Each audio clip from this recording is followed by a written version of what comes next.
আমাদের সকলেরই প্রিয় আমাদের হাদি ভাই 24 জুলাই যোদ্ধার সম্মুখ যোদ্ধা ছিলেন। আপনারা জানেন হাদি ভাই কি চেয়েছিল? হাদি ভাই চেয়েছিল একটা সন্ত্রাস মুক্ত, একটা চাঁদাবাজ মুক্ত, একটা মাদক মুক্ত, একটা সাম্যের বাংলাদেশ চেয়েছিল, বৈষম্য মুক্ত বাংলাদেশের স্বপ্ন দেখেছিল। আজকে দেখেন, যখনই আমাদের নির্বাচনী তফসিল ঘোষণা হইল, তখনই কি হইল? সন্ত্রাসী বাহিনীরা নির্মমভাবে হাদি ভাইরে হত্যা করেছে।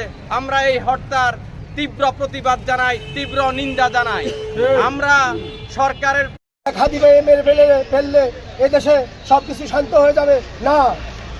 হাদি এই যুব সমাজের আইডল।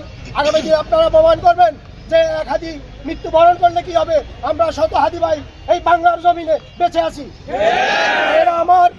আমি একটা কথা বলতে চাই, কেউ যদি মনে করে বাংলাদেশে দিল্লির এজেন্ডা বাস্তবায়ন করবে, তা কশিন কালো হতে দেওয়া হবে না।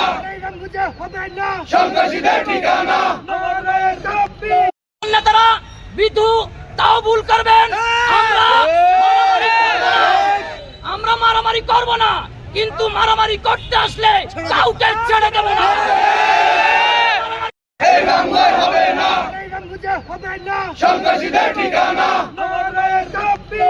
দৈনিক আজকের বাংলা .net